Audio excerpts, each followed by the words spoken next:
On reste avec la deuxième division régionale et juste à côté de Bras-Palon, un petit peu plus du côté de Saint-Denis quand même. C'était au stade Georges Répiquet à Sainte-Suzanne où la MJC, l'équipe locale promue, recevait le CO Saint-Pierre. La MJC de Sainte-Suzanne promue avec le maillot vert face au CO Saint-Pierre qui est un habitué de cette deuxième division régionale avec un déplacement qui peut être périlleux contre un promu qui a besoin de points, qui avait reçu une belle petite raclée la semaine dernière à Grandbois. Défaite de Sainte-Suzannois 4-0. Et là, ils ont besoin donc de revanche, en tout cas de se rassurer. Eh bien, ils ne le sont pas au cours des premières minutes, à la 25e, avec cette faute sur l'attaquant Saint-Pierrois et un coup franc magnifiquement tiré par Klein, qui va se loger dans la lucarne des buts du gardien Sainte-Suzannois.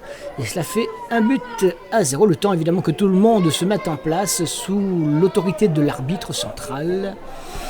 Et ce coup franc donc qui permet à l'équipe Saint-Pierroise de mener fort logiquement par 1-0. On est en première mi-temps, mais on n'est qu'à la 25e minute. La réaction de l'équipe de Sainte-Suzanne ne va pas tarder, puisque, allez, 10-15 minutes plus tard, on va les retrouver. Avec tout d'abord, on apprécie ce coup franc, donc bien enveloppé, qui laisse le gardien pantois. Regardez cette magnifique égalisation, cette reprise signée Only Ousseni.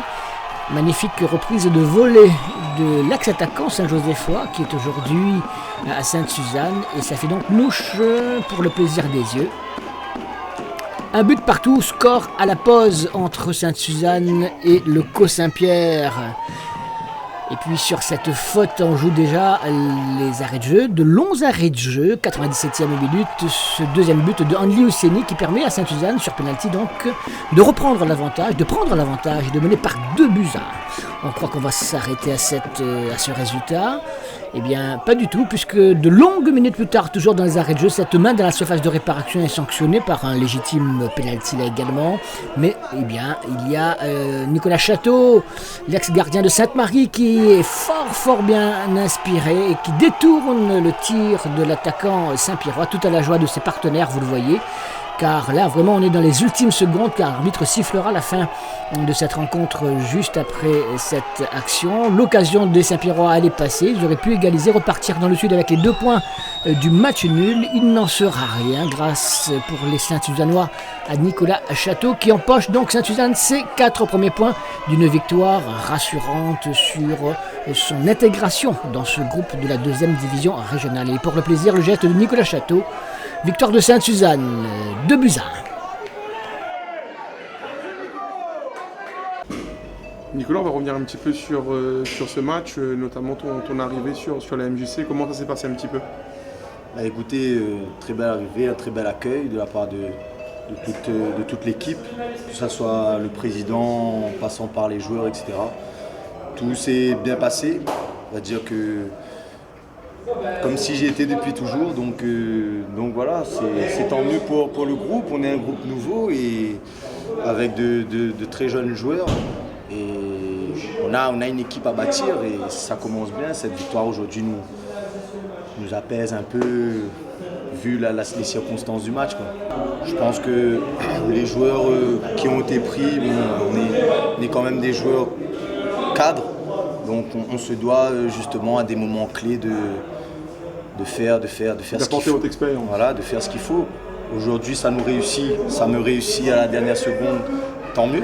Maintenant, il y a une suite, le championnat il est encore très long et c'est sûr que le maintien déjà passera par des matchs comme celui-là et on espère grandir de match en match, de semaine en semaine pour pouvoir pourquoi pas viser un peu plus haut. On marque au bon moment pour rentrer à la mi-temps, on marque dans les 5 dernières minutes qui change les données du match. Mais bon, en deuxième période, on a su maintenir le bloc haut. Certes, encore beaucoup déchets techniques. Ça passe par le travail mentalement, donc les garçons sont conscients.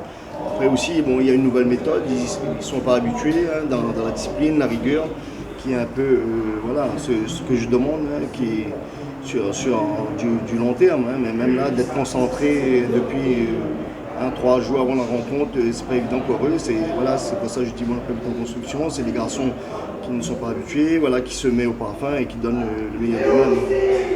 La victoire, justement, cette deuxième journée permet de respirer un petit peu par rapport à la défaite de Grandbois. Ça permet de respirer, surtout qu'on met notre adversaire du jour derrière nous, parce que la défaite de Grandbois, voilà, ils étaient surpris par rapport au niveau, et après il y avait beaucoup d'agressivité, on ne va pas revenir sur le match, mais aujourd'hui ils se sont rendus compte que, voilà, que ça demande beaucoup, ça demande voilà, à tous les niveaux, que ce soit technique, tactique, physique, hein, donc à eux voilà, de continuer à travailler et pour tirer l'équipe au plus haut possible.